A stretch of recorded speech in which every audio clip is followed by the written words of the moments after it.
Olá pessoal, hoje eu preparei uma aula sensacional para vocês, essencial para quem advoga. Tem que saber a teoria geral do direito do consumidor, e direito básico do consumidor é teoria geral. Então se liga nessa aula agora, você separava tudo que você está fazendo e reservava alguns minutinhos para poder aprender mais sobre esse assunto, para você advogar cada dia melhor no direito do consumidor, tá bom? Então vamos lá, vamos juntos!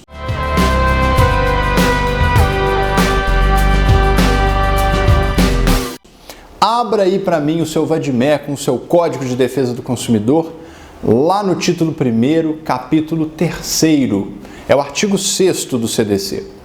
Você vai ver que esse artigo 6º do CDC, ele enumera os direitos básicos do consumidor. E por que, Bruno, que ele é tão importante? Porque desses direitos básicos, dessa enunciação que o artigo 6º traz, derivam todas as outras regras que virão nos artigos seguintes do CDC. Ou seja, gente, estou com o celular aqui, normal, vamos manter o foco. Olha só, o que acontece? O artigo 6º, ele traz uma enunciação dos direitos básicos e todas as demais regras que defluem, que vão se seguir lá no CDC, dos artigos seguintes, são derivações desses direitos básicos enunciados no artigo 6º. Então, se você compreender bem os incisos do artigo 6º, se você compreender bem cada um desses direitos básicos, você vai ter uma visão sistêmica fundamental para aplicar o CDC em qualquer caso, até naqueles casos em que não existe ali uma regra ipsis literis, correspondente à solução que você precisa. Então é fundamental dominar a teoria geral e a parte principiológica, tá bom? Para isso, na aula de hoje, eu vou ler com você o inciso por inciso do artigo 6º e vou comentar inciso por inciso, tendo em vista, sobretudo, como que esse direito básico, que essa regra geral, se desdobra em direitos específicos ao longo do Código e como que isso é aplicado na prática, na advocacia, tá bom? Então é fundamental você abrir agora aí o seu Código e acompanhar comigo inciso por inciso. Vamos lá. Artigo 6º. Artigo 6º. São direitos básicos do consumidor. Inciso 1º. A proteção da vida, saúde e segurança contra os riscos provocados por práticas no fornecimento de produtos e serviços considerados perigosos ou nocivos. Gente, esse inciso 1º é, se bobear, o mais importante, por isso que ele é o primeiro, porque ele trata da incolumidade psíquica e física do consumidor. Ele trata da segurança, ele trata da vida, ele trata da saúde. E o CDC vai concretizar essa regra geral de proteção ampla da vida, saúde e segurança do consumidor quando, lá nos artigos 8º a 17 e no artigo 27, ele vai dispor sobre a responsabilidade pelo fato do produto ou do serviço. Se você ainda não estudou sobre esse assunto, eu vou te dar só um resuminho bem breve aqui. A responsabilidade pelo fato do produto ou do serviço, ela envolve as regras que vão ditar a reparação ou a compensação do consumidor por danos à sua vida, saúde e segurança. Quando o produto, por ter um defeito, seja um defeito de fabricação, seja um defeito na informação sobre a sua utilização, acaba provocando um dano à vida, à saúde ou à segurança do consumidor. Acaba gerando aí uma lesão à incolumidade psíquica ou física, ou então psíquica e física do consumidor, a depender do caso. Então, para proteger este direito básico de ver a sua incolumidade psicofísica tutelada, o CDC cria a responsabilidade pelo fato do produto ou do serviço, nos artigos 8º a 17 e 27 do CDC, prevendo como se dará a responsabilização do fornecedor que não respeitar a vida, saúde e segurança do consumidor, entregando para ele um produto nocivo, mas que não tem informação adequada sobre essa nocividade, ou entregando a ele um produto com defeito, um produto com falha na sua prestação, na sua elaboração, na prestação do serviço, na construção ou fabricação do produto. E aí ali ele vai trazer, por exemplo, a regra da responsabilidade objetiva. O artigo 14 vai prever que na prestação do serviço, o fornecedor que causar dano ao consumidor vai responder de forma objetiva, independente da investigação de culpa. Então, o detalhamento desse direito acontece nesses artigos. E outra coisa muito importante, volta comigo lá no inciso 1º. Olha o finalzinho dele, ó. Bem como por práticas envolvendo produtos considerados perigosos ou nocivos, ou seja, riscos derivados de produtos perigosos ou nocivos. E aí a primeira pergunta que a gente pode fazer é o seguinte: será que, tendo em vista este direito básico aqui do inciso 1º, um fornecedor pode colocar no mercado de consumo um produto nocivo ou perigoso, um produto capaz de causar danos à saúde do consumidor? A resposta é sim, ele pode. Você mesmo conhece vários produtos nocivos, perigosos, que podem causar danos à saúde do consumidor. Cigarro, bebida alcoólica, medicamentos. Colocar estes produtos no mercado de consumo não viola o direito básico do consumidor à tutela da sua saúde, segurança e vida. Não tutela. Desculpa, não viola. O que viola o direito básico do consumidor aqui é colocar produtos que sejam nocivos por natureza no mercado sem informações adequadas e claras para o consumidor sobre essa nocividade. Tem produtos que vão ser tão perigosos que ou não vão poder ser comercializados ou vão ser de comercialização restrita, claro, como armas, como medicamentos de tarja preta, como explosivos, não é? Esses vão ter uma circulação muito mais restrita. Mas existem outros produtos como facas, tesouras, ou seja, medicamentos que não sejam de tarja preta, medicamentos que possam ser vendidos sem prescrição médica. Esses produtos também são perigosos, não é? Também são nocivos, mas podem ser comercializados desde que a sua nocividade seja informada ao consumidor. Olha o cigarro, por exemplo, ele traz ali o fabricante é obrigado a trazer uma foto, é obrigado a trazer um aviso, olha, esse produto pode causar tantos males. É um caso curioso de um fornecedor que é obrigado a dizer para o seu consumidor que o produto dele faz mal. É quase obrigado a dizer para o consumidor dele, não compre o meu produto. Mas você está percebendo que ele pode comercializar o produto dele? Pode. Tem restrição de idade do público-alvo, tem restrição de publicidade que ele pode ou não fazer, mas ele pode comercializar, desde que, nesse caso, ele cumpra o direito básico do consumidor à informação. Ele diga quais são os riscos para quem usar. Porque aí, o consumidor que informado ainda assim fumar, está ali tendo um consentimento esclarecido, está ali assumindo um risco informado. Perceberam? Então são três situações diferentes, né? A primeira é daquele produto ou serviço que ele tem um defeito na sua fabricação, né? E aí, na hora do consumidor usar, pelo defeito ele não funciona adequadamente e gera um dano. Então a gente pode pensar, por exemplo, num veículo cujo freio tem uma falha, né? Eu uso muito esse exemplo porque é o exemplo clássico de fato do produto. Então ele tem ali uma falha e o consumidor se acidenta aí dirigindo e machuca. Então é o caso clássico de violação do direito básico aí do inciso 1º, né? Mas nós podemos pensar numa segunda hipótese naquele produto que é perfeito. Ele não tem nenhum defeito de fabricação, mas ele tem um defeito de informação. O fabricante não informou ali para o consumidor como usar aquele produto do jeito adequado. Ou o fabricante não informou ali para o consumidor um risco sério que aquele produto tem. Então a gente pode imaginar um medicamento que tem um efeito colateral que não está previsto na bula. A gente pode pensar num rojão de fogos de artifício que eu não sei, não me indicam para qual lado eu vou apontar aquele tubo de onde vão sair os fogos.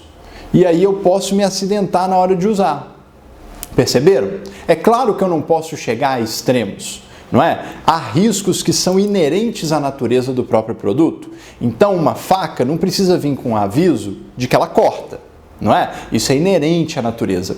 Mas tem outros riscos que não são tão óbvios, que não são tão facilmente assimilados pelo consumidor leigo, como o efeito colateral de um remédio. Então, esses riscos, quando se tratar de um produto perigoso ou nocivo, têm que ser informados. E a terceira situação que eu falei para vocês é daquele produto que tem uma periculosidade exagerada, agravada, muito grande, né? Que aí é um produto que realmente ele precisa de um conhecimento específico para ser manipulado, ele não pode ser livremente comercializado, e aí é um produto que a própria comercialização dele vai ser bem restrita e sujeita a uma regulamentação específica, como eu já falei, medicamentos tarja preta, explosivos, agrotóxicos, aí nós vamos ter um outro regramento para restringir a comercialização deles, tá bom? São basicamente essas três hipóteses. Lembrando, gente, que praticamente todo produto ou todo serviço vai ter algum tipo de risco, não é? A sociedade de consumo é a sociedade do risco. Qual risco, Bruno? O risco de você estar andando na rua e ser atropelado por um automóvel, o risco de um avião cair em cima da casa de alguém, o risco provocado pela poluição gerada pelas indústrias. Só que esses riscos são tolerados por nós, pelos consumidores, tendo em vista os benefícios que essa sociedade de consumo traz. Tudo bem, o avião pode cair na cabeça de alguém, mas ninguém mais quer ir para a Europa de barco, não é? Então, para ir de avião, a gente tolera a poluição que o avião causa, a gente tolera o risco de um avião cair. É um risco, de certo modo, aceito e, na medida máxima possível, controlado por meio de regulamentações, por meio de regras do governo, por meio de medidas protetivas trazidas pelo Código de Defesa do Consumidor. Então, praticamente todo produto e todo serviço vai ter algum tipo de risco inerente, não é? E o importante é como que esse risco será reparado ou compensado se ele se concretizar. Perfeito? Entenderam como é que ficou a aplicação concreta, então, do direito básico previsto no inciso 1º, da incolumidade psicofísica do consumidor? Muito bem. A violação a ela é capaz de gerar, inclusive, não só danos materiais, como, por exemplo, um ressarcimento de despesas médicas de um consumidor que sofreu um acidente e teve que ficar no hospital, de lucros cessantes do período que ele não trabalhou por estar internado, como também uma compensação por danos morais, né? Imagina que esse consumidor, depois do acidente, ficou com uma cicatriz, não é? Causando ali o que a gente chama de dano estético. Imagina que esse consumidor aí experimentou momentos de horror, de pavor, de dor intensa. Então a reparação aqui ela é ampla, tá bom? Muito bem. Vamos avançar agora para o inciso 2º, para o segundo direito básico do consumidor. Então, é direito básico do consumidor a educação e divulgação sobre o consumo adequado dos produtos e serviços, asseguradas a liberdade de escolha e a igualdade nas contratações. Gente, esse inciso 2º, em certa medida, dialoga com o inciso 1º. Por quê?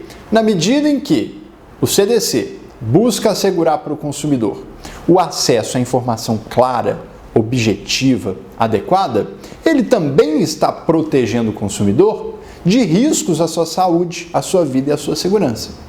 Só que esse inciso ele vai muito além. Esse inciso traz a concretização da ideia de que a relação de consumo normalmente é uma relação desequilibrada por uma assimetria de informação. Onde, de um lado, nós temos um fornecedor que é ou deveria ser profissional na atividade que desempenha. Então ele tem uma expertise, um conhecimento diferenciado, técnico especializado, que o consumidor normalmente não tem. Normalmente o consumidor é um leigo, buscando ali a ajuda de um profissional na venda de veículos, de um profissional em serviços médicos, de um profissional na corretagem de imóveis. E aí, o que esse inciso 2º traz, como direito básico à informação, é a tentativa de mitigar um pouco essa assimetria de informação, dizendo o seguinte: olha, na relação de consumo, o fornecedor tem um dever qualificado de informação. Ele tem que perceber que ele está numa relação com alguém que é desigual, com alguém que é vulnerável e que tem muito menos informações porque não é profissional. Então ele tem que dar um jeito de ser claro, de ser objetivo. E aí algumas considerações práticas importantes aqui, gente. Primeiro, na prática, excesso de informação pode equivaler a falta de informação. Também, na prática, informação muito técnica pode equivaler também a desinformação. Então, às vezes, você que está me assistindo já advogou ou advoga para médico. E aí, às vezes o médico vai te perguntar o seguinte: como que eu redijo para o meu paciente um termo de consentimento esclarecido?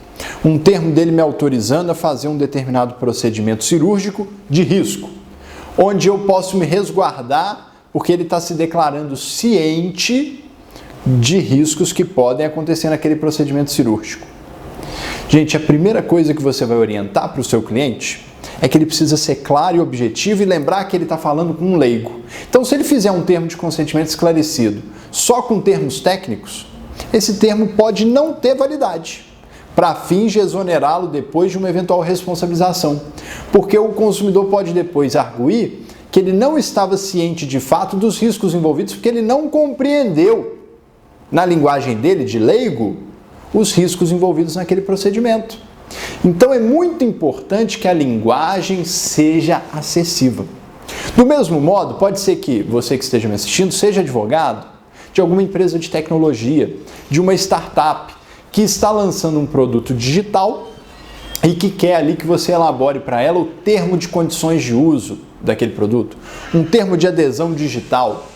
E aí não adianta, por mais que o produto que ela comercializa, que o aplicativo que ela cede a utilização, não adianta que mesmo ele sendo muito complexo, né, ele sendo um serviço extremamente complexo e detalhado, não adianta você fazer um termo de uso, um termo de condições de uso de 500 páginas, com letrinhas desse tamanhozinho, cheio de informações técnicas. Por quê? Porque o excesso de informação também pode equivaler a não informação. Muitas vezes não se nós imaginarmos a quantidade de contratos que nós celebramos por dia, é muito razoável que alguém diga que não leu aquele contrato de 500 páginas, ou que começou a ler, mas não entendeu, caiu no sono, não entendeu o que estava escrito. Então, na hora de garantir para o consumidor uma informação qualificada, que garanta a mitigação da sua vulnerabilidade, é muito importante que o fornecedor se preocupe com esses dois detalhes. Primeiro, a acessibilidade do que ele está falando, a tradução daquele linguajar técnico para o leigo. Segundo, a objetividade do que ele está falando, trazer aquela informação de forma objetiva, direta, simples, ok? Porque em algumas situações o excesso informacional ou o excesso técnico pode ser tido até mesmo como uma estratégia de tirar o foco do consumidor para alguma coisa importante, para alguma restrição de direitos dele importante, tá bom? Outro desdobramento prático importante desse inciso segundo acontece no comércio. Nós temos legislações que vão tratar sobre a precificação. O próprio CDC vai trazer algumas regras sobre como que a precificação para o consumidor deve ser feita. E aí vocês vão ver regras que dizem que o preço para o consumidor ele deve estar sempre exposto de forma clara e objetiva. Se tiver parcelamento, tem que ter a previsão para o consumidor de quanto tem de juros, qual a soma final total que ele vai pagar para que ele não seja enganado se ele não conseguir fazer ali um raciocínio matemático rápido. Não pode empregar em vitrines de lojas palavras em língua estrangeira, tem que ser em língua portuguesa. O tamanho dos preços tem que ser um tamanho razoável, tem que estar num lugar acessível para o consumidor, às vezes um consumidor idoso, um consumidor com problema de vista não ter dificuldade de encontrar aquilo. Ou seja, ao longo do ordenamento, não só do CDC, mas de legislações específicas, como a lei de precificação, você vai encontrar uma série de regras que vêm trazer justamente a realização desse direito básico à informação. A informação sobre a forma de utilizar aquele produto ou aquele serviço, a forma de adquirir aquele produto ou aquele serviço, ao preço daquele produto ou daquele serviço, porque vocês viram aí que o inciso segundo fala inclusive em tutelar a livre escolha do consumidor. não prejudicar a livre concorrência, não ludibriar o consumidor, permitir ele escolher dentre as opções que ele tem o produto que é melhor para ele. E ele só vai conseguir fazer isso se ele tiver as informações adequadas e claras sobre como funciona cada produto. Não é isso?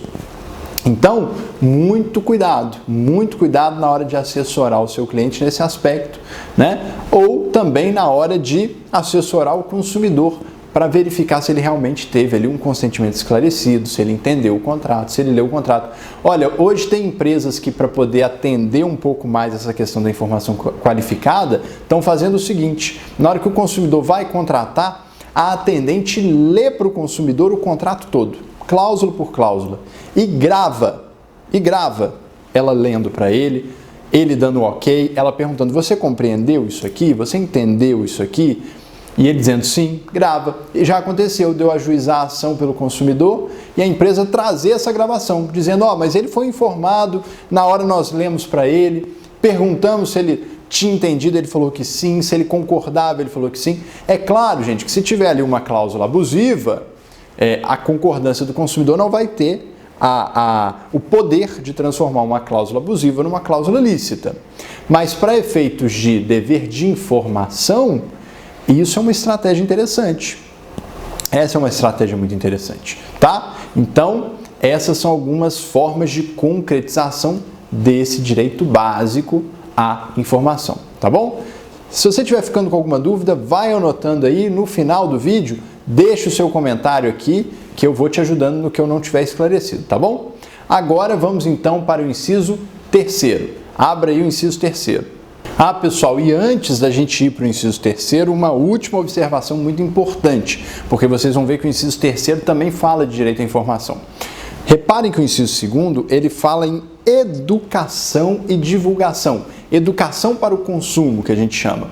O que significa isso? Significa que além desse dever primário de dar uma informação qualificada para o consumidor, até para ajudá-lo a diferenciar produtos, né, como está ali, assegurar a sua liberdade de escolha e assegurar, sobretudo, a sua igualdade nas contratações, o fornecedor ele tem uma função social de ajudar na educação para o consumo, de educar o consumidor dele. Então, uma instituição bancária não pode incentivar a falta de educação financeira do consumidor e se aproveitar dessa falta de educação financeira do consumidor para ir colocando crédito para ele. Na verdade, a instituição bancária ela tem, antes de tudo, uma função de educação para o consumo, de educar o consumidor dela, de esclarecer ele sobre os diferentes tipos de crédito que ela oferece, qual que é mais barato, qual que é mais caro, qual que é mais aconselhável a ele naquele caso, qual que não é. Porque você sabe,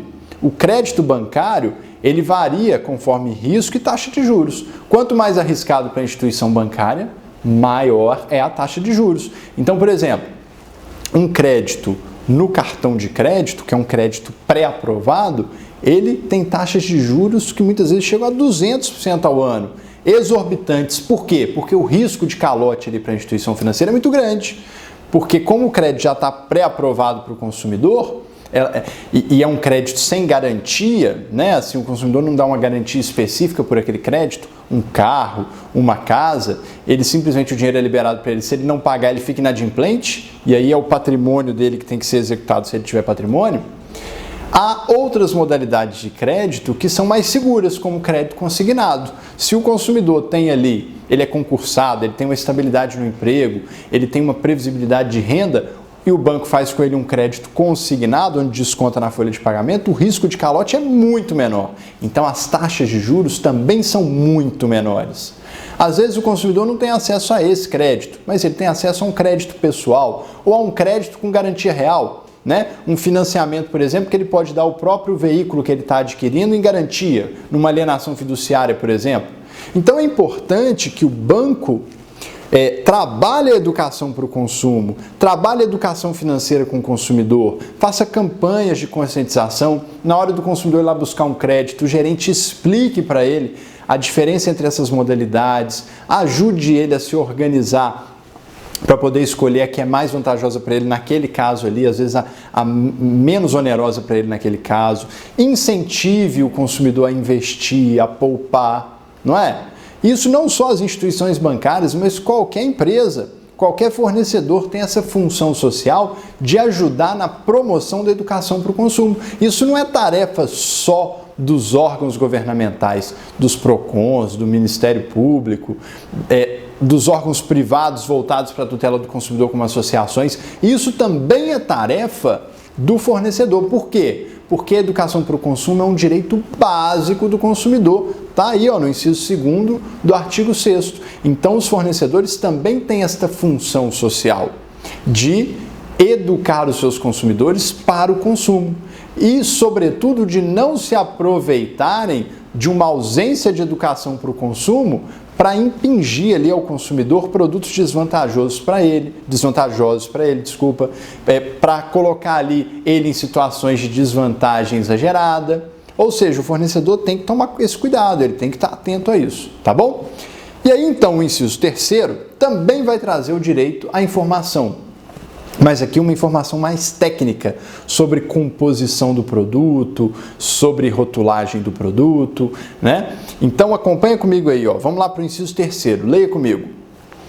A informação é então direito básico do consumidor. A informação adequada e clara sobre os diferentes produtos e serviços, com especificação correta de quantidade, características, composição, qualidade, tributos incidentes, alteração importante recente em 2012, bem como sobre os riscos que apresentem. Tá vendo? Eu ao falar do inciso 2º, falei muita coisa que está relacionada aqui ao 3º, não é? Que é uma informação mais técnica sobre o produto em si, sobre os riscos que ele apresenta, sobre a sua composição. E aí, esse direito básico aqui, olha que interessante, ele se materializa lá no CDC nos artigos 18 a 26, que tratam da responsabilidade civil pelo vício do produto ou do serviço. Ou seja, daquele produto ou daquele serviço que, por ter um defeito de fabricação, por ter ali até mesmo um defeito de informação, uma discrepância no que no rótulo dele diz e na sua composição, tem menos do que fala no rótulo, gera para o consumidor um prejuízo aonde, gente? Em qual parte do corpo? No bolso, né? Gera um prejuízo para o consumidor a sua incolumidade patrimonial. Aqui, com direito à informação clara sobre composição, preço, qualidade, quantidade, o que o CDC está fazendo é tutelar o bolso do consumidor, garantir que ele receba um produto que corresponda ao valor que ele pagou. Um produto que corresponda àquilo que foi ofertado para ele, aquilo que foi anunciado para ele. Por isso que o artigo 30 do CDC diz que a oferta feita pelo fornecedor vincula e faz parte integrante do contrato que vier a ser celebrado. Então o fornecedor vai ter que cumprir aquilo que ele anuncia no rótulo do produto, na publicidade do produto, na oferta que ele apresenta para o consumidor. Inclusive, o CDC prevê que a veracidade da publicidade é ônus da prova do fornecedor, sabia, gente? É um dos casos que tem no CDC de inversão do ônus da prova, OPELEGES, ou seja, inversão do ônus da prova feita pela lei. Alguns autores vão dizer que, na verdade, nem é um caso de inversão do ônus da prova, mas sim um caso de distribuição do ônus probatório diferente da regra geral lá do CPC. Aqui o CDC vai dizer o seguinte, o consumidor que disser que uma publicidade é falsa, tem presunção relativa de veracidade da sua alegação. Então, presume-se então que ela é falsa. E aí é o fornecedor que tem que provar que ela é verdadeira. Então, se você está assistindo uma publicidade na televisão de uma determinada fabricante de veículos que diz que o carro dela é o mais seguro do mercado, você tem o direito de procurar, por exemplo, o CONAR, que é o Conselho de Autorregulamentação Publicitária, ou o PROCON, ou o Ministério Público, e dizer, olha, eu quero a prova dessa veracidade. E aí a empresa vai ter que trazer uma revista que fez uma pesquisa efetivamente sobre isso, um estudo técnico sobre isso, para comprovar que aquilo é verdade. Sob pena de não sendo, ela poder ter que indenizar coletivamente os consumidores, ela ter que pagar uma multa para os órgãos de defesa do consumidor, ela ter que retirar a publicidade do ar, tá? E isso acontece em muitas situações. Vocês viram casos recentes aí de empresas anunciando passagens aéreas por preços muito baixos, e aí o PROCON foi verificar para onde que aquilo estava sendo vendido, de empresas de assessoria de investimento falando sobre lucros extraordinários, aí o PROCON foi lá e notificou para ela provar que aquilo era verdade.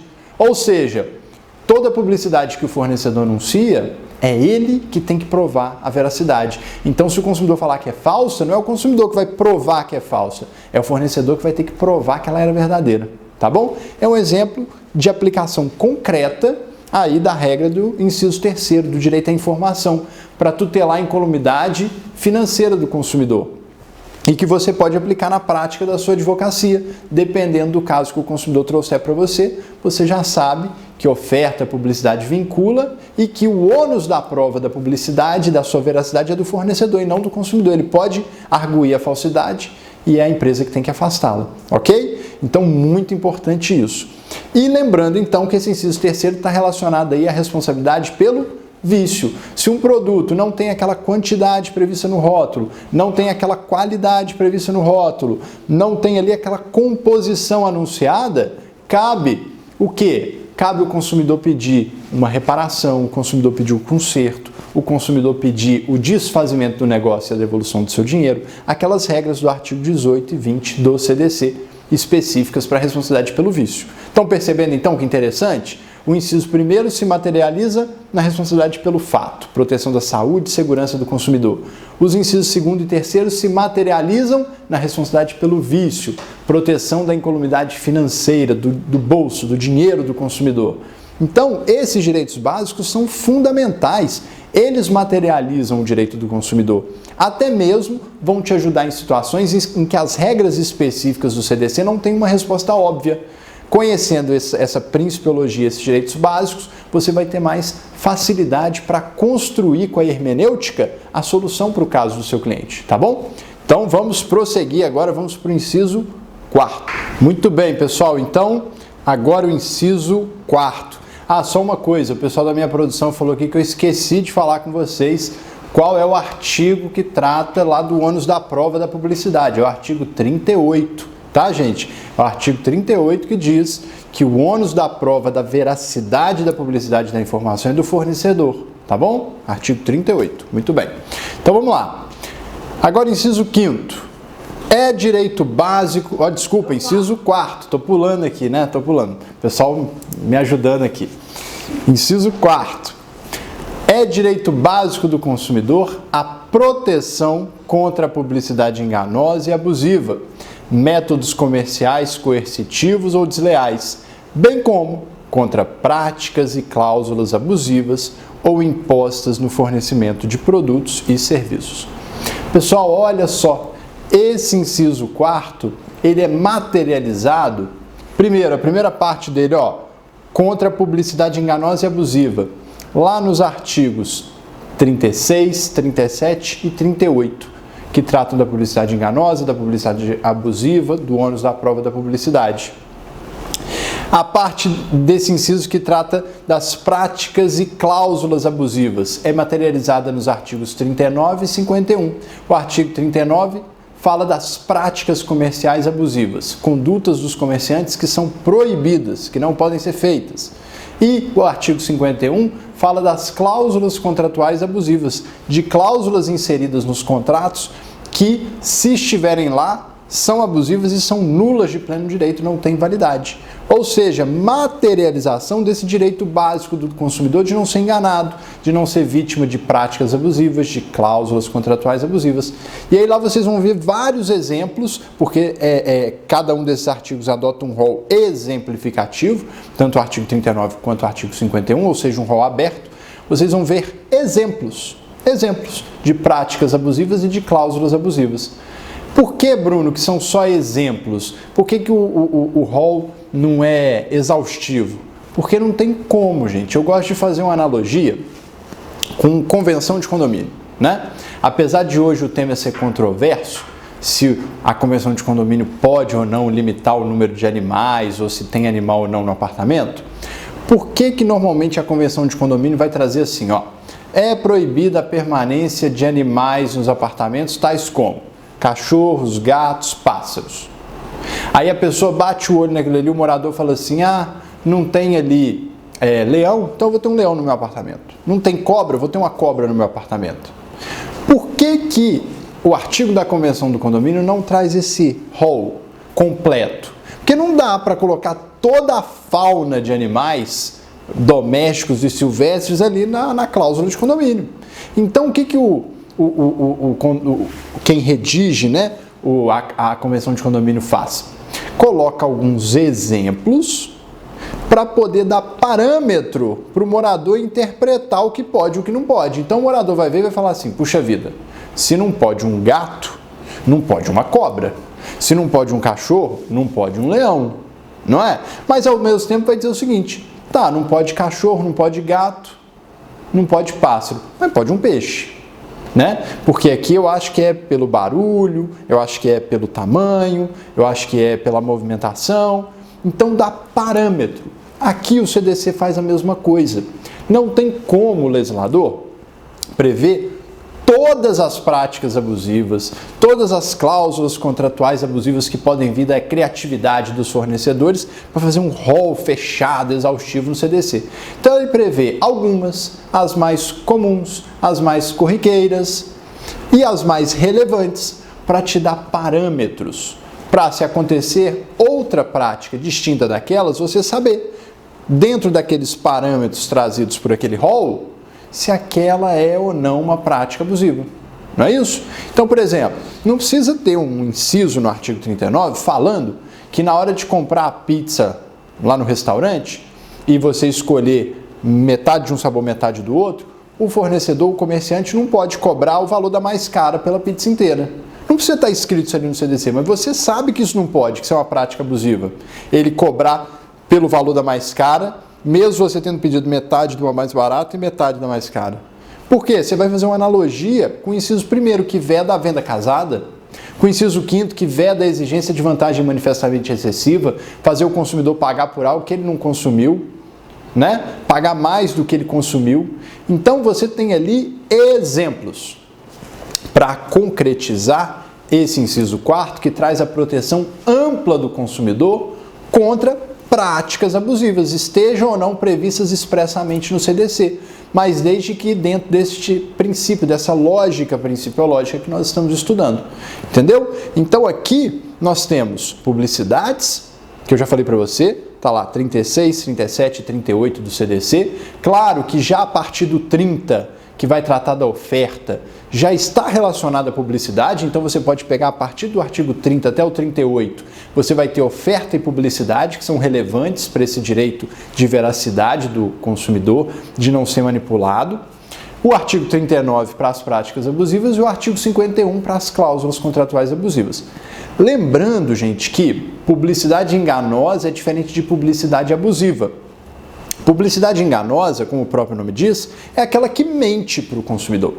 Seja fazendo uma informação, trazendo para ele uma informação falsa, seja omitindo dele uma informação verdadeira. Então tem aquela publicidade que mente por ação, mentindo, falando mentira mesmo, e tem aquela publicidade que mente por omissão, escondendo uma verdade inconveniente sobre o produto. Já a publicidade abusiva é aquela que não mente para o consumidor, ela está falando a verdade sobre o produto, mas ela, na hora de se apresentar para o consumidor, na hora de tentar vender o produto para o consumidor, abusa, incita a discriminação, incita o ódio, explora estereótipos, se aproveita da deficiência de julgamento das crianças, dos idosos. Então, lembra quando a gente era, quando muitos de nós, né, éramos crianças e tinha aquelas propagandas, aquelas publicidades que o bichinho andava sozinho, o boneco tinha um cenário legal? Pois é, e aí quando o pai ou a mãe dava o brinquedo pra gente, a gente achava o brinquedo horrível porque ele não mexia sozinho, ele não vinha com aquele cenário. Aquilo foi entendido como uma publicidade abusiva. Por quê? Porque ela abusava da percepção, do baixo discernimento das crianças para que elas quisessem muito aquele brinquedo e o brinquedo na prática não correspondia àquilo que estava sendo anunciado lá na publicidade. Não é? Hoje as publicidades de brinquedos, elas são com efeitos gráficos, de computador, ou então elas têm um aviso lá que o cenário não vem incluído, elas têm mais essa responsabilidade de não explorar ali a falta de discernimento da criança. Isso pode acontecer, então, de várias formas. Uma publicidade que explore conceitos polêmicos, uma publicidade que incite a discriminação só para fazer uma piadinha. Não pode, gente, não pode. A publicidade abusiva, mesmo não mentindo diretamente, né, ela também é proibida, ela viola a boa-fé objetiva, viola valores não só do CDC, mas também da Constituição. Então, esse inciso 4º, ele busca proteção ampla contra todo tipo de publicidade proibida, seja enganosa, seja abusiva, tá bom? Muito bem, vamos prosseguir agora então finalmente para o inciso 5º. O inciso 5º traz o direito básico do consumidor à modificação das cláusulas contratuais que estabeleçam prestações desproporcionais ou a sua revisão em razão de fatos supervenientes que as tornem excessivamente onerosas. Perceba, aqui é a garantia de que o Estado juiz pode intervir em contratos, veja lá, em contratos que estabeleçam prestações desproporcionais, seja para desfazer, para resolver esses contratos, seja para modificar cláusulas, modificar condições, para resgatar um equilíbrio que ou nunca existiu, ou às vezes o contrato era até equilibrado, mas se desequilibrou, e aí o juiz intervém para reequilibrar. Perceba que aqui o CDC garante essa intervenção do juiz, mesmo quando o desequilíbrio já existia desde a gênese do contrato. O CDC não exige a superveniência de um fato imprevisível, não exige que o desequilíbrio tenha sido gerado por um fato superveniente, imprevisível, inevitável. Nisso, então, muitos autores, muitos doutrinadores vão dizer que aqui a teoria do CDC se distancia lá da teoria da imprevisão do Código Civil, da teoria que exige aí a concorrência de um fato superveniente, imprevisível para desequilibrar o negócio. Aqui, a princípio, parece que o legislador consumerista quis autorizar a intervenção do juiz para reequilibrar o contrato, independente se o desequilíbrio já estava presente no momento da contratação, se o desequilíbrio apareceu depois, por fato superveniente, previsível ou imprevisível. O importante é que a vulnerabilidade do consumidor é levada em consideração e até mesmo como fator que impede muitas vezes o consumidor de negociar o contrato em condições de igualdade lá no início. Então, às vezes o consumidor aceita uma condição abusiva não porque ele quis aceitar ou porque ele não viu, mas porque ele não tinha opção. Quer ver um exemplo? Quem de vocês que está aí me assistindo agora tem em casa aqueles combos de internet, TV por assinatura e telefone fixo? Levanta a mão aí, pode levantar, não precisa ter vergonha, levanta a mão. Tudo bem, aposto que vários de vocês levantaram. Agora, continua com a mão levantada quem queria o telefone fixo. Tenho certeza que mais de 90% de vocês baixou a mão nesse momento. E aí é aquela história, por que então, se vocês não queriam um telefone fixo, vocês contrataram esse telefone fixo? Porque vocês não tinham opção. Vocês vão me dizer, Bruno, porque eu queria o serviço, tinha um desconto atrelado a esse telefone fixo, ou não tinha nenhuma opção de eu contratar um pacote sem esse telefone fixo, eu tive que contratar. Significa então, gente, que essa prática, que é conhecida como venda casada, no seu caso, virou lícita? Pode? Só porque você assinou o contrato, porque você concordou? Não. Significa que, em razão da sua vulnerabilidade, o fornecedor conseguiu impor ali uma condição abusiva. Mas o inciso 5º garante para você a revisão contratual, garante a você impugnar essa cláusula, chamá-la de venda casada, pleitear aí uma modificação dessa cláusula, uma diferença no preço. Percebeu? Então, não é porque o consumidor assinou um contrato com uma cláusula abusiva que a assinatura dele tem o poder de transformar uma cláusula abusiva em uma cláusula lícita, em uma cláusula permitida. Perceberam?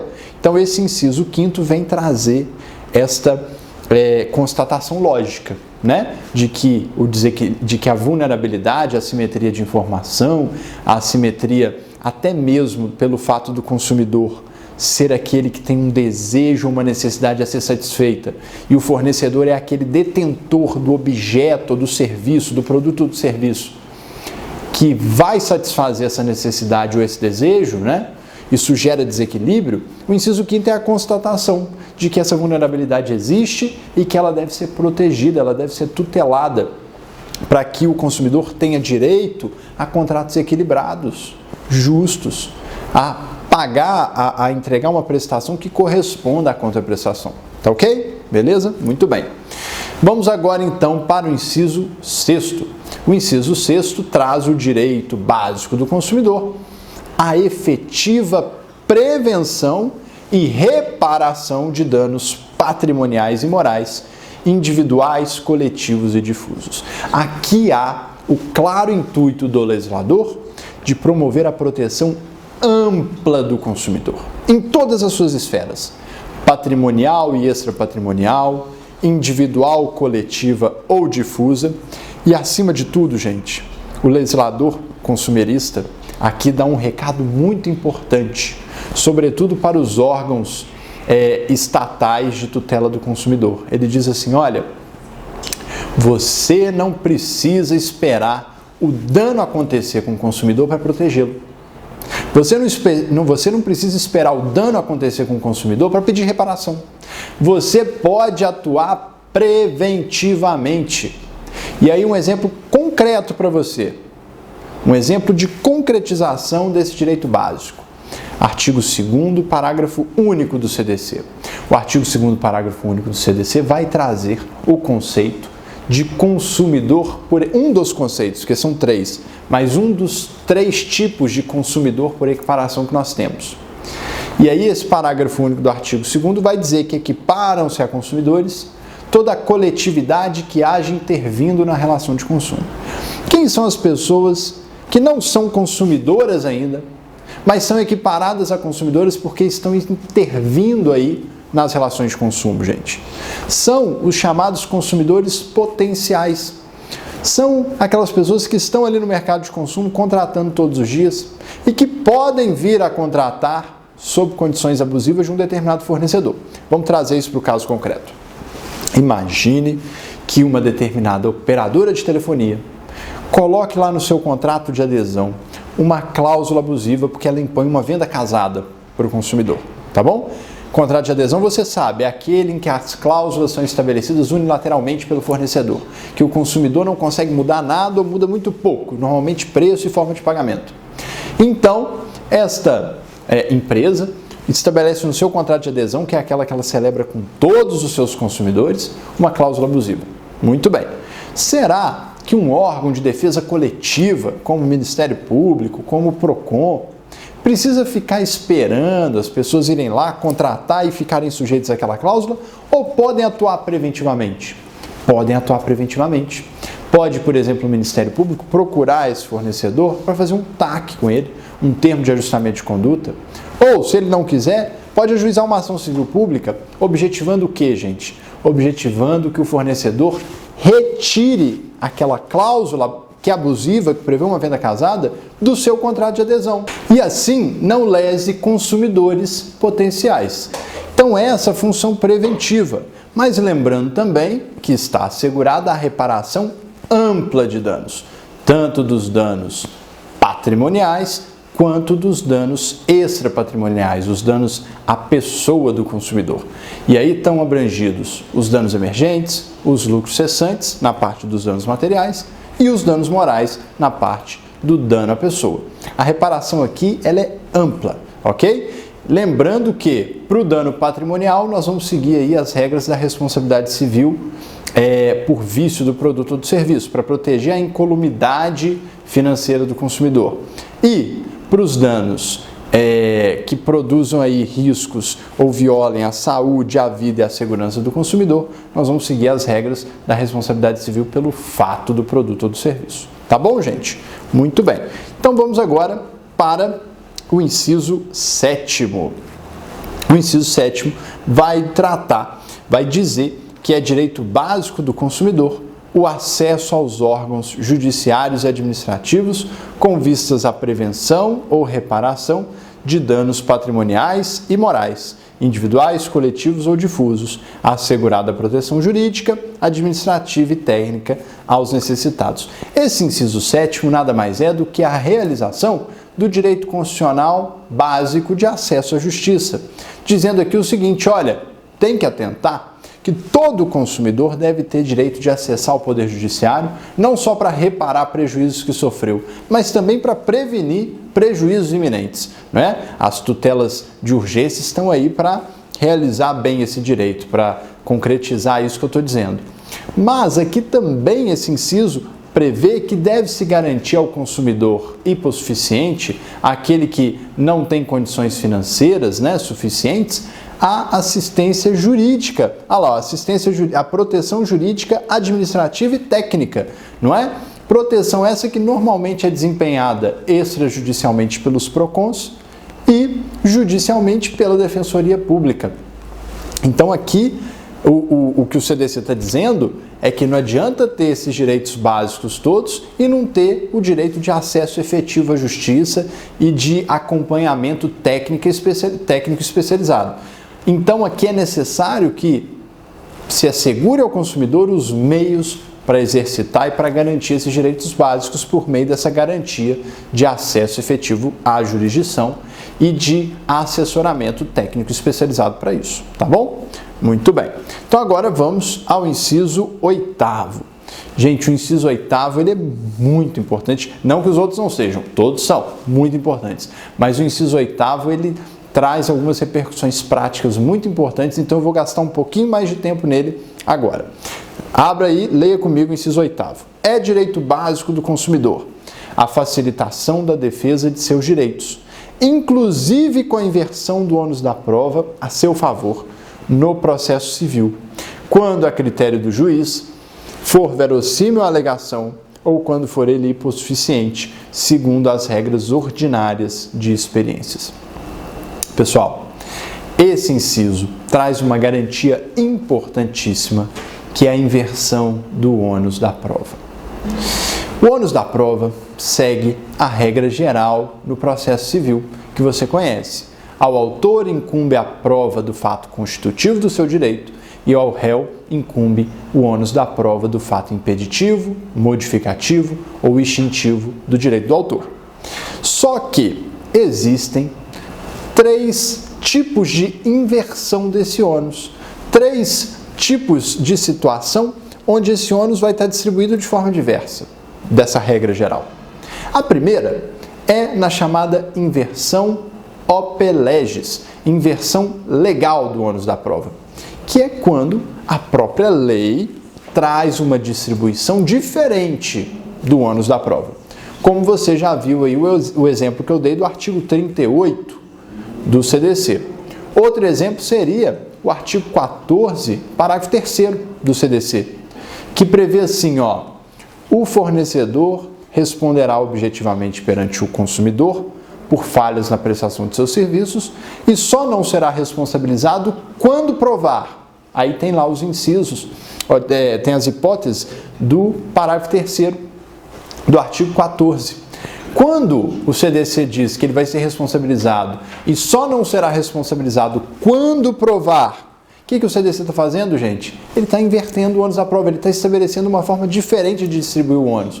Porque aqui ele está dizendo que o fornecedor vai ter que reparar ao consumidor que provar o dano, não é isso? E o fornecedor, então, vai ter ali a necessidade de indenizar aquele consumidor se o consumidor simplesmente mostrar o dano, e para não indenizar vai ter que provar uma das hipóteses excludentes lá do parágrafo 3º. Então, um exemplo concreto. Quando um fornecedor negativa indevidamente o nome do consumidor, basta ao consumidor mostrar que a negativação foi indevida. E aí ele faz jus à indenização. Se essa negativação não era indevida, se essa negativação não aconteceu, se essa negativação foi produzida, na verdade, por um outro fato, por um terceiro, se essa negativação aconteceu por culpa exclusiva do consumidor, quem vai ter que fazer a prova é o fornecedor, não é o consumidor. Ou seja, o ônus da prova dos fatos excludentes da responsabilidade do fornecedor incumbem a ele. É uma forma distinta de distribuir o ônus da prova, tá vendo? O consumidor só prova o dano, o resto é presumido quanto à responsabilidade. Lembrando que a culpa nem é discutida porque a responsabilidade é objetiva. Então, essas hipóteses do artigo 38 e do artigo 14, parágrafo 3º, são hipóteses de inversão legal do ônus da prova ou de uma redistribuição do ônus da prova que o próprio legislador faz. Mas existe um segundo tipo, que é a inversão convencional do ônus da prova, que é quando as próprias partes estabelecem um ônus de prova diferente do que está na lei, diferente da regra, né? E aí esse ajuste acontece entre elas e elas passam a ter um ônus que elas mesmas estabelecem, dentro de limites postos pela própria lei, desde que isso não aconteça em prejuízo do consumidor. E existe um terceiro tipo, que é o que está previsto aqui nesse inciso 8º do artigo 6º, que é a chamada inversão ope iudice do ônus da prova, ou a inversão do ônus da prova operada pelo juiz. Nesse caso, não é nem a lei, nem as partes que invertem o ônus da prova, é o juiz. O juiz que, verificando a ocorrência dos requisitos previstos no inciso 8º, vai lá e inverte o ônus da prova. E essa situação gera uma série de dúvidas. A primeira delas é se o juiz poderia fazer essa inversão de ofício ou se seria necessário que a parte formulasse um pedido expresso de inversão do ônus da prova. Bom, respondendo a essa pergunta, gente, o juiz pode de ofício inverter esse ônus, tá? Se ele se convencer que os requisitos do inciso 8º estão presentes, ele, mesmo que a parte não tenha formulado pedido de inversão do ônus da prova, pode inverter esse ônus. É claro que você, como bom advogado que sei que é, vai formular sempre o pedido. Vai sempre pedir para o juiz inverter o ônus da prova para o seu cliente, para o consumidor. Mas, ele, mesmo que você, porventura, não tenha pedido, o juiz pode fazer de ofício. A segunda dúvida que surge: caberia a inversão do ônus da prova a favor do fornecedor? Não. Está previsto aí no inciso 8º, ó, inversão do ônus da prova a favor do consumidor, tá? Então, a inversão do ônus da prova é uma prerrogativa que só se aplica para o consumidor. Outra dúvida que surge: mas Bruno, essa inversão do ônus da prova seria uma prerrogativa que o consumidor teria só nas ações cíveis, só no processo civil, ou também teria no processo criminal? O inciso 8º deixa claro, ó, só no processo civil, não se aplica para processos criminais. Terceira dúvida, terceiro ponto controvertido: quais são os requisitos para a inversão do ônus da prova? O inciso 8º prevê lá, ó, que poderá o juiz inverter o ônus da prova quando, a seu critério, for verossímil a alegação do consumidor ou quando for ele hipossuficiente. Gente, embora o artigo traga aí, né, o inciso 3º traga esses dois requisitos, a dúvida está se são requisitos cumulativos ou alternativos. Aí você vai me dizer: professor, mas você está doido. Aqui no inciso está falando ou é alternativo, ou um ou outro. Gente, não é tão simples quanto parece. Embora uma visão literal sugira que basta um desses dois requisitos, ou seja, ou a alegação do consumidor é verossímil. O que é ser verossímil? É ser razoável. Uma alegação, os fatos que o consumidor está contando serem muito razoáveis, teriam uma fumaça do bom direito ali. Lembra? Uma ideia parecida com aquela de fumaça do bom direito. Se é algo que parece muito ser verdade. Sendo verossímil ou sendo ele hipossuficiente, o que é ser hipossuficiente? Ser hipossuficiente é o consumidor ter uma dificuldade, uma fragilidade no processo, uma fragilidade de produção de prova, de conseguir produzir as provas que ele precisa. Pode ser uma hipossuficiência financeira, ele não tem condição de arcar com uma perícia cara no processo. Pode ser uma hipossuficiência fática, ele não tem os documentos que ele precisaria, né? Ele não tem uma gravação da conversa telefônica, ele não tem uma cópia do contrato. E aí a dúvida que fica é: tem gente que na visão literal, lendo o artigo, vai dizer não, ou é verossímil, ou ele é hipossuficiente, já é suficiente para inverter. Basta um dos requisitos. Se não for verossímil, mas foi hipossuficiente, pode inverter. Se for verossímil, mas não foi hipossuficiente, também pode inverter. Só que existe uma corrente doutrinária divergente que diz não, na verdade, apesar do legislador ter usado a expressão ou, esses requisitos eles são cumulativos e devem ser cumulativos por uma questão lógica. Qual é? Eles partem da seguinte premissa, essa corrente doutrinária parte da seguinte premissa: verossímil, a alegação do consumidor sempre deve ser. Então, na verdade, é o consumidor hipossuficiente com alegação verossímil que tem direito à inversão do ônus da prova. É a hipossuficiência que gera a inversão do ônus da prova, mas desde que a alegação do consumidor seja verossímil. Por quê? Porque não teria sentido um consumidor chegar perante o judiciário com uma história sem pé nem cabeça, que não tem nenhum indício de ser verdadeira, não tem nenhuma razoabilidade, não tem nenhum documento também amparando, e só porque o consumidor é hipossuficiente, o juiz vai lá e aceita e inverte o ônus da prova. E às vezes impõe ao fornecedor o ônus de desconstituir uma história absurda. Perceberam? Porque às vezes o consumidor chega sem nenhum documento, mas a história dele tem um acontecimento lógico. Ela por conhecimentos notórios, por coisas que a gente sabe que costumam acontecer, ela tem uma lógica.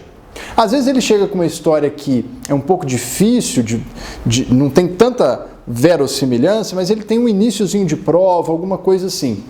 Agora, aquele consumidor que chega sem nenhuma verossimilhança na sua alegação, que não tem nem um indíciozinho de prova e que não tem, então, ali uma narrativa verossímil, só por ser hipossuficiente, só pelo juiz constatar uma hipossuficiência dele, será que poderia inverter o ônus da prova? Né? Porque é possível que um consumidor que não tem uma narrativa verossímil seja hipossuficiente. A hipossuficiência é outra coisa. A hipossuficiência é a dificuldade de produzir prova num caso concreto por algum motivo. Aquele consumidor que tem uma fragilidade processual. Né? Imagina o consumidor que contrata um serviço pelo telefone e a empresa não manda para ele cópia do contrato. Ele não tem cópia do contrato, às vezes a empresa não mandou também para ele a gravação telefônica. Tudo que ele tem é um número de protocolo de uma reclamação que ele fez porque veio cobrando algum valor que, segundo ele, não deveria estar sendo cobrado, segundo a contratação que ele fez, as cláusulas do contrato que ele firmou. Mas ele não tem como provar isso. Por outro lado, a empresa tem como fazer a prova de que aquele serviço foi contratado daquele jeito, naquele valor, porque ela sim tem cópia do contrato, ela sim tem cópia da gravação telefônica. Mas, às vezes, o consumidor vai chegar contando uma história sem pé nem cabeça, gente. E aí, será que investigando só a hipossuficiência, o juiz poderia inverter o ônus da prova de uma história que não tem pé nem cabeça? Por isso que essa segunda corrente diz que, na verdade, os requisitos seriam cumulativos, porque verossímil a alegação sempre tem que ser, para eu poder investigar a hipossuficiência e inverter o ônus da prova. Eu sempre tenho que partir do pressuposto de que a história daquele consumidor ali tem um mínimo de razoabilidade para analisar a hipossuficiência dele eventualmente e inverter o ônus da prova. Porque se a alegação dele não for nem verossímil, eu não vou nem investigar a hipossuficiência para fins de inversão do ônus da prova. Vou deixar como está. Perceberam? São colocações importantes, razoáveis, que devem ser ponderadas. Então, você precisa saber que existem essas duas correntes, né? Uma que diz que é ou, um requisito ou outro, e outra que diz que, apesar da palavrinha utilizada ser o ou, na verdade são requisitos cumulativos. Esse ou deve ser lido como e, né? A alegação deve ser verossímil e o consumidor deve ser hipossuficiente. Porque se a alegação dele é verossímil, mas ele não é hipossuficiente, ele tem capacidade probatória, aí é uma questão dele se desincumbir desse ônus, tá bom? E uma quarta e última dúvida muito relevante. Uma vez satisfeitos os requisitos, qual é o momento processual adequado para o juiz inverter este ônus da prova, para o juiz declarar, dizer ali, decidir pela inversão do ônus da prova? Bom, existem dois entendimentos. O primeiro é de que o juiz pode fazer isso lá na sentença. Segundo esse entendimento, a inversão do ônus da prova seria uma regra de julgamento. A prova seria destinada ao juiz, o juiz seria o destinatário da prova e não as partes, e por isso ele, juiz, estaria livre para poder, só lá no final, na sentença, dizer o seguinte: olha, eu vou interpretar as provas assim, eu vou interpretar as provas desse jeito, porque eu inverti o ônus da prova e elas se destinam a mim, então eu faço isso aqui na sentença. Só que esse entendimento ele recebe algumas críticas, porque ele viola a questão do princípio da não surpresa. Muitas vezes a parte vai passar o processo inteiro imaginando que tem um determinado ônus probatório e, por questão estratégica, vai produzir algumas provas e vai deixar de produzir outras, porque afinal de contas ela acredita que não precisa provar aqueles fatos. E chega lá no final, o juiz anuncia para ela que ele resolveu inverter o ônus da prova e considerar as provas de uma forma diferente, ou melhor, considerar o ônus da prova de uma forma diferente do que as partes estavam achando que era, estavam esperando, não é? Por isso, surge então essa segunda corrente, que diz que, na verdade, a inversão do ônus da prova é uma regra de instrução, que a prova dirige-se não só ao juiz, mas também às partes, não é? Principalmente porque são elas, como regra, como na maior parte dos casos, as responsáveis pela sua produção. E aí, nesse caso, então, o juiz deve inverter o ônus da prova lá no momento em que as partes vão especificar as provas que vão produzir. Ou seja, lá no despacho saneador, quando o juiz fixa os pontos controvertidos e distribui ali o ônus da prova, especifica para cada uma, deixa claro para cada uma, né, qual ônus lhe incumbirá. É nesse momento que o juiz deve se manifestar, dizendo se ele vai ou não inverter o ônus da prova, porque ali, a hora que fixar os pontos controvertidos e o juiz disser se ele vai mexer na regra geral do ônus da prova, as partes vão poder especificar as provas que querem produzir, sabendo exatamente qual fato deve ser provado por cada uma delas. E aí vai evitar uma surpresa lá no final, na sentença, ok? Muito bem, essas duas teorias eram bem controvertidas, as correntes doutrinárias, elas eram bem divididas, inclusive dentro do Poder Judiciário. Algumas decisões no STJ seguiam a primeira corrente como regra de julgamento, outras decisões seguiam a segunda corrente como regra de instrução, mas hoje esse assunto foi pacificado e para o STJ a inversão do ônus da prova é regra de instrução, prevalece essa segunda corrente doutrinária, ou seja, o juiz deve inverter o ônus da prova lá no momento de saneamento do processo, de especificação das provas pelas partes, para não causar surpresa. Não pode inverter só lá na sentença, não. Sob pena de ser anulada a sentença e voltar ao processo e reabrir a fase de especificação de provas para que as partes escolham provas para desincumbir de um eventual ônus invertido, etc. Então, o momento para a inversão do ônus da prova é lá no despacho saneador. Ah, Bruno, mas eu formulei o pedido de inversão do ônus da prova, chegou no despacho saneador, o juiz não falou nada. O que eu devo fazer? Você tem que fazer um embargo de declaração. Você tem que ir lá e cutucar o juiz e falar: juiz, eu preciso que você se manifeste. Ainda que seja para falar: não vou inverter, mas tem que se manifestar nesse momento, para eu saber qual é exatamente o meu ônus, para eu não correr o risco de chegar só lá na sentença e o juiz lá dizer se ele inverteu ou não, e eu correr o risco de não ter me desincumbido de alguns ônus que eu nem sabia que eu tinha. Tá bom? Então essas são algumas considerações práticas muito importantes para a gente aplicar essa garantia básica tão importante que está aí no inciso 8º do artigo 6º do CDC. Tá bom? Muito bem. E agora, gente, como o inciso 9º foi vetado, vamos ao último inciso, que é o inciso 10. O inciso 10, o inciso 10º, ele traz para nós o direito básico do consumidor, a adequada e eficaz prestação de serviços públicos em geral. Muito bem. Aqui, algumas pessoas já devem estar se perguntando, mas serviço público é relação de consumo?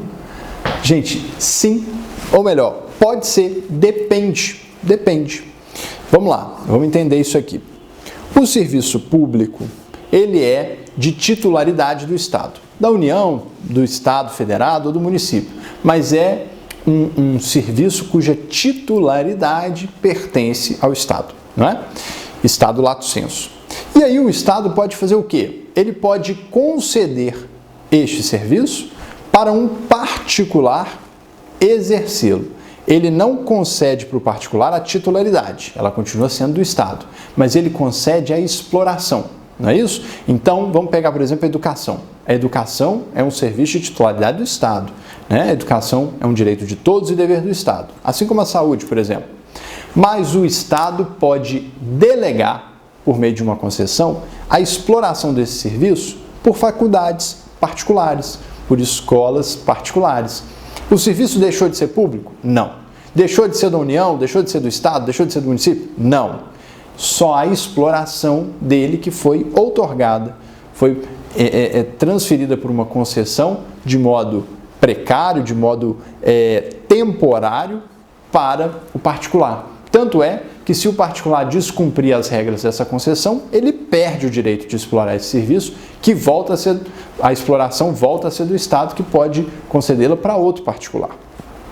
E aí tem serviços públicos que vão ser delegados e tem outros serviços que não vão ser delegados, que o Estado vai continuar exercendo eles, sozinho ou em concorrência com os particulares. Então você sabe, existem universidades públicas, onde o Estado diretamente exerce essa função, e existem universidades particulares, para as quais o Estado delegou a exploração a execução desses serviços. E aí, tem alguns critérios para a gente identificar quais serviços públicos serão relação de consumo e quais serviços públicos não serão relação de consumo. Então, a primeira regra para você já anotar aí é que nem todo serviço público configura uma relação de consumo, tá?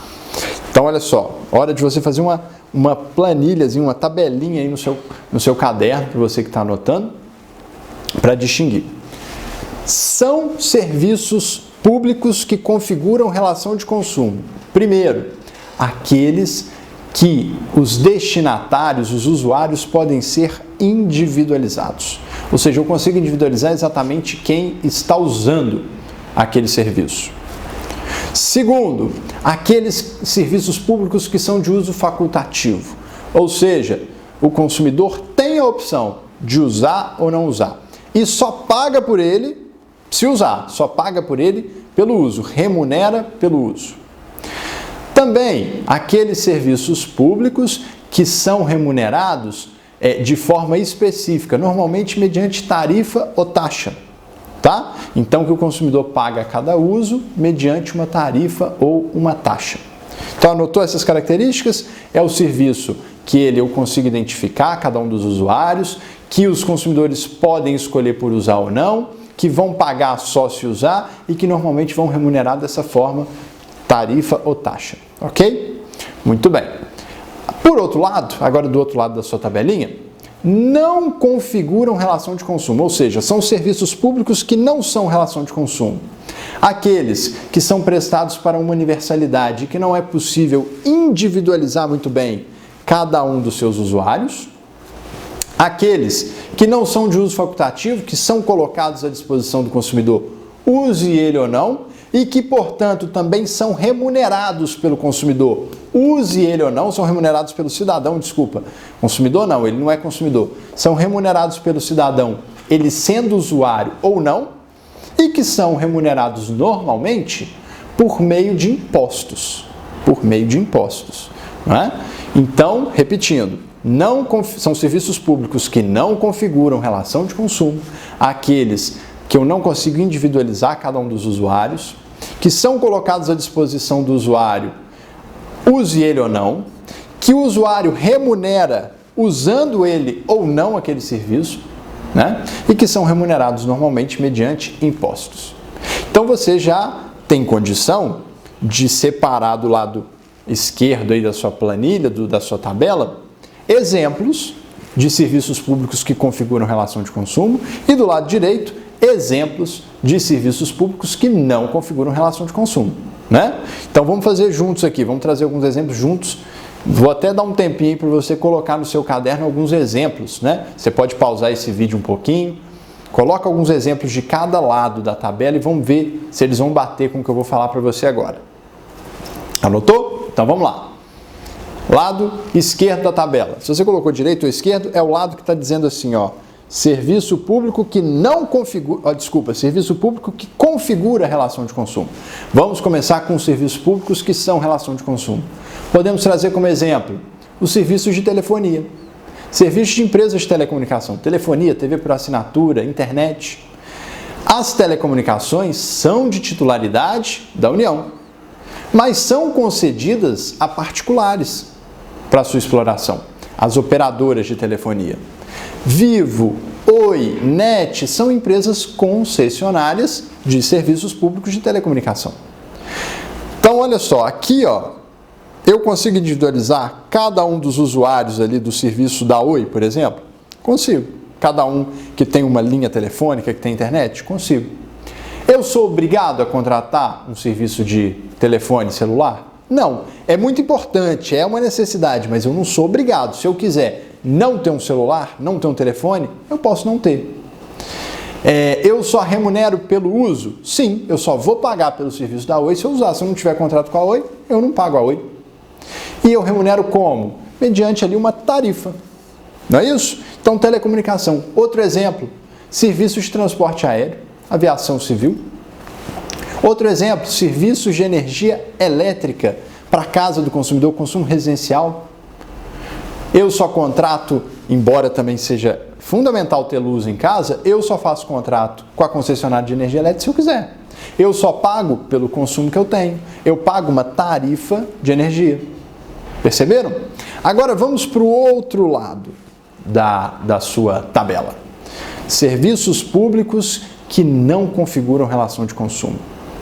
Um exemplo de serviço público, então, que eu não consigo individualizar cada usuário, é prestado de forma difusa, que eu não tenho opção de contratar ou não, ele está ali à disposição, que eu não tenho opção de falar não vou pagar porque eu não uso, e que normalmente é remunerado por imposto. Vamos lá? Segurança pública, polícia. Educação pública, universidades públicas. Saúde pública. Iluminação pública. Serviço de esgoto e coleta de lixo.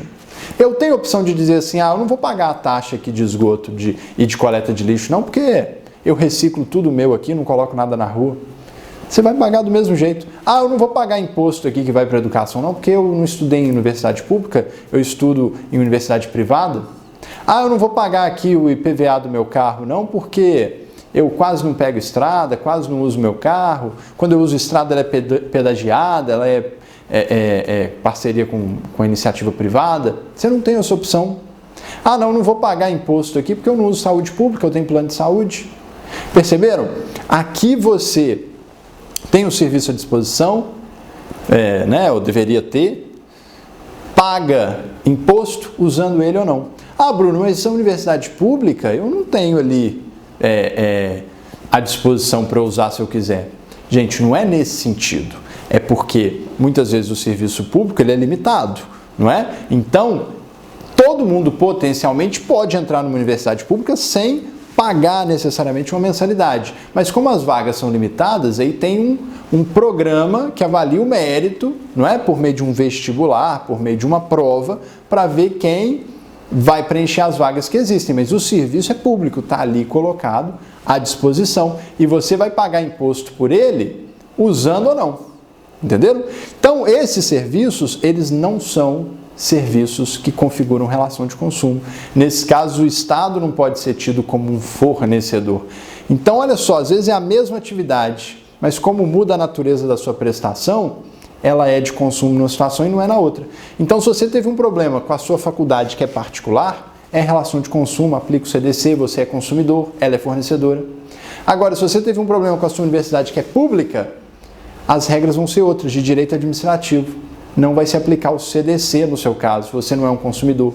O Estado, a União nesse caso, não é uma fornecedora. Perceberam então como que a gente identifica qual serviço público é relação de consumo e qual que não é? E aí aqueles serviços públicos que configurarem relação de consumo estão abrangidos aí pelo inciso 10º, que prevê a adequada e eficaz prestação desses serviços para o consumidor. Então o consumidor tem direito a serviços públicos prestados com qualidade, com eficiência, com acessibilidade, dentro de todas essas regras previstas no CDC, ok? Para que ele seja atingido ali por esses serviços que são públicos, sobretudo pela sua essencialidade e necessidade para o consumidor, tá bom? Bom, gente, então eram essas as considerações fundamentais que eu queria fazer sobre os direitos básicos do consumidor, esses comentários a cada um dos incisos. Espero que vocês tenham gostado, que isso ajude vocês no dia a dia da advocacia de vocês, que ajude vocês a compreenderem cada vez mais a teoria geral do direito do consumidor. E como eu já disse, podem contar comigo para continuar ajudando vocês a construir esse conhecimento. Se ficou alguma dúvida, podem deixar comentários aqui, podem me mandar mensagem, vai ser um prazer continuar compartilhando conhecimento com vocês. E quem não se inscreveu ainda, se inscreva, acione o sininho aí para não deixar de receber nada, porque as próximas aulas também vão ser sensacionais, eu garanto isso para vocês, tá bom? Então um abraço e até a próxima.